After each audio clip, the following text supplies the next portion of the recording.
Hey, welcome to Socialism for All. This file is being recorded for the January 2025 edition of Socialism for All, and it's an audiobook and discussion of Karl Marx's Kapital, Volume 1, Chapter 10, The Working Day, Section 1, The Limits of the Working Day, from 1867. If you like this video, please click like and subscribe, and consider supporting on Patreon or Buy Me a Coffee at patreon.com/socialismforall or buymeacoffee.com/socialismforall. There are links to Patreon and Buy Me a Coffee in the video description.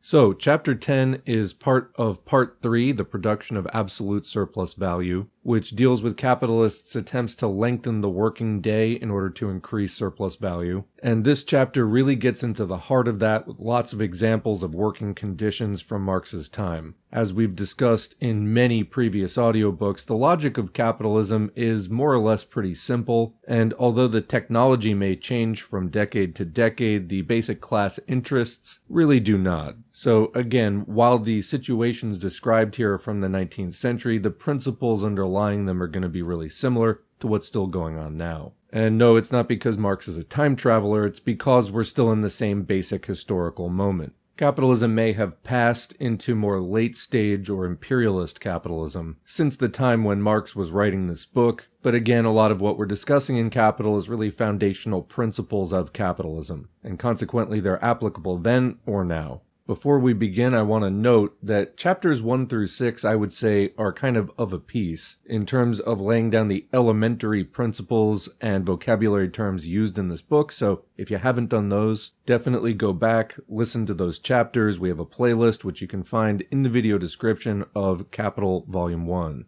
Then Part 3, the production of absolute surplus value, begins at Chapter 7, and I would say that there's kind of a big thematic divide. So again, make sure you master Chapters 1 through 6, then proceed on to Chapters 7 and on. Right now, again, we are beginning Chapter 10, which is an extremely long chapter. A lot of the chapters in this book are only about a half an hour long, but certain ones are extremely long. Chapters 1 and 3 so far were 2.5 hours each. This one is more like 3.5 hours, and a lot of that is in the footnotes. Some of these sections of Chapter 10, and there are 7 of them, actually seem to have more text in the footnotes than they do in the actual chapter text itself. In any event, let's begin Chapter 10, Section 1, The Limits of the Working Day. We started with the supposition that labor power is bought and sold at its value. Its value, like that of all other commodities, is determined by the working time necessary for its production. If the production of the daily means of subsistence of the laborer takes up 6 hours, they must work on the average 6 hours every day to produce their daily labor power, or to reproduce the value received as the result of its sale. The necessary part of their working day amounts to 6 hours and is therefore, other things being equal, a given quantity. But with this, the extent of the working day is itself not yet given. Let us assume that the line A to B represents the length of the necessary working time, say 6 hours. If the labor is prolonged 1, 3, or 6 hours beyond A to B, we have 3 other lines. Working day 1, which shows a shorter line between B and C as it does between A and B. Working day 2, where the line between B and C is a little bit longer but still shorter than the one between A and B. And working day 3, in which the lines between A and B and C are equal, representing 3 different working days of 7, 9, and 12 hours total. The extension B to C of the line A to B represents the length of the surplus labor. And commenting, remember that surplus labor stands in contrast to necessary labor being what Marx was just describing, the labor that needs to be performed to generate the value equivalent to the wages paid out. The surplus labor is everything beyond that point, which is not paid back to the worker. Continuing, as the working day is A to B plus B to C, or A to C in total, it varies with the variable quantity B to C. Since A to B is constant, the ratio of B to C to A to B can always be calculated.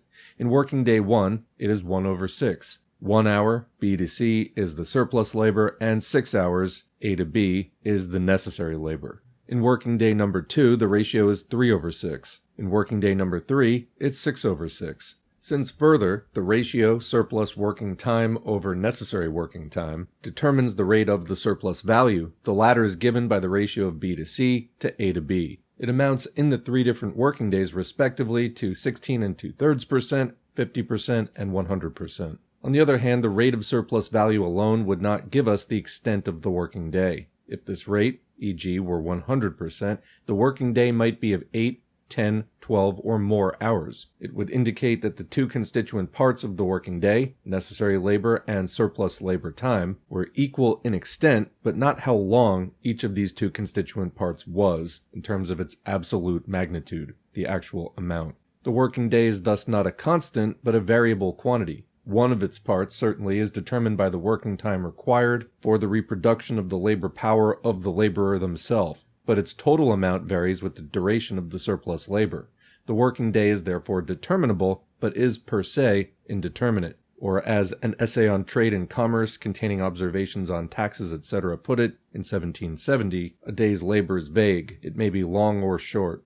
Although the working day is not a fixed but a fluent quantity, it can, on the other hand, only vary within certain limits. The minimum limit is, however, not determinable. Of course, if we make the extension line B to C, or the surplus labor equals 0, we have a minimum limit, i.e. the part of the day which the laborer must necessarily work for their own maintenance. On the basis of capitalist production, however, this necessary labor can form a part only of the working day. The working day itself can never be reduced to this minimum. On the other hand, the working day has a maximum limit. It cannot be prolonged beyond a certain point. This maximum limit is conditioned by two things. First, by the physical bounds of labor power. Within the 24 hours of the natural day, a person can expend only a definite quantity of their vital force. A horse, in like manner, can only work from day to day 8 hours. During part of the day, this force must rest, sleep. During another part, the person has to satisfy other physical needs, to feed, wash, and clothe themselves. Besides these purely physical limitations, the extension of the working day encounters moral ones. The laborer needs time for satisfying their intellectual and social wants, the extent and number of which are conditioned by the general state of social advancement. The variation of the working day fluctuates, therefore, within physical and social bounds. But both these limiting conditions are of a very elastic nature and allow the greatest latitude. So we find working days of 8, 10, 12, 14, 16, 18 hours, i.e. of the most different lengths. The capitalist has bought the labor power at its day rate. To them, its use value belongs during one working day. They have thus acquired the right to make the laborer work for them during one day. But what is a working day? Footnote, this question is far more important than the celebrated question of Sir Robert Peel to the Birmingham Chamber of Commerce, what is a pound? A question that could only have been proposed because Peel was as much in the dark as to the nature of money as the little shilling men of Birmingham. Back to the text, what is a working day? At all events, it's less than a natural day. By how much? The capitalist has their own views of this outermost limit, the necessary limit of the working day. As capitalists, they are only capital personified. Their soul is the soul of capital. But capital has one single life impulse, the tendency to create value and surplus value, to make its constant factor, the means of production, absorb the greatest possible amount of surplus labor. Quoting Courcelles-Sonoy, it is the aim of the capitalists to obtain with their expended capital the greatest possible quantity of labor. Capital is dead labor, that, vampire-like, only lives by sucking living labor, and lives the more labor it sucks. The time during which the laborer works is the time during which the capitalist consumes the labor power they have purchased from them. Quoting an essay on trade and commerce, etc., an hour's labor lost in a day is a prodigious injury to a commercial state. There is a very great consumption of luxuries among the laboring poor of this kingdom, particularly among the manufacturing populace, by which they also consume their time, the most fatal of consumptions. End quote. If the laborer consumes their disposable time for themselves, from the capitalist's perspective, they rob the capitalist. Quoting Lange, if the free laborer allows themselves an instant of rest, the base and petty management, which follows them with wary eyes, claims they are stealing from it. End quote. The capitalist then takes their stand on the law of the exchange of commodities. They, like all other buyers, seeks to get the greatest possible benefit out of the use value of their commodity. And commenting, remember, we're talking about day wages here, so the capitalist has bought an entire, quote, day's work. But again, what is a day? The capitalist wants it as long as possible, the laborer wants it as short as possible. Continuing, suddenly the voice of the laborer, which had been stifled in the storm and stress of the process of production, rises. The commodity that I have sold to you differs from the crowd of other commodities, in that its use creates value, and a value greater than its own. That is why you bought it. That which on your side appears a spontaneous expansion of capital is on mine extra expenditure of labor power. You and I know on the market only one law, that of the exchange of commodities. And the consumption of the commodity belongs not to the seller who parts with it, but to the buyer who acquires it. To you, therefore, belongs the use of my daily labor power. But by means of the price that you pay for it each day, I must be able to reproduce it daily and to sell it again. Apart from natural exhaustion through age, etc., I must be able on the morrow to work with the same normal amount of force, health, and freshness as today. You preach to me constantly the gospel of saving and abstinence. Good. I will, like a sensible saving owner, husband my sole wealth, labor power, and abstain from all foolish waste of it. I will each day spend, set in motion, put into action only as much of it as is compatible with its normal duration and healthy development. By an unlimited extension of the working day, you may in one day use up a quantity of labor power greater than I can restore in 3. What you gain in labor, I lose in substance. The use of my labor power and the spoliation of it are quite different things. If the average time that doing a reasonable amount of work an average laborer can live is 30 years, the value of my labor power, which you pay me from day to day, is 1 over 365 times 30, or 1 over 10,950 of its total value. But if you consume it in 10 years, you pay me daily 1 10,950th instead of 1 3,650th of its total value, i.e. only 1/3 of its daily value,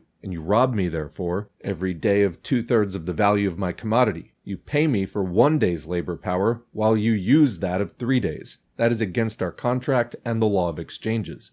I demand, therefore, a working day of normal length. And I demand it without any appeal to your heart, for in money matters sentiment is out of place. You may be a model citizen, perhaps a member of the Society for the Prevention of Cruelty to Animals, and in the odor of sanctity to boot, but the thing that you represent face to face with me has no heart in its breast. That which seems to throb there is my own heart beating. I demand the normal working day because I, like every other seller, demand the value of my commodity.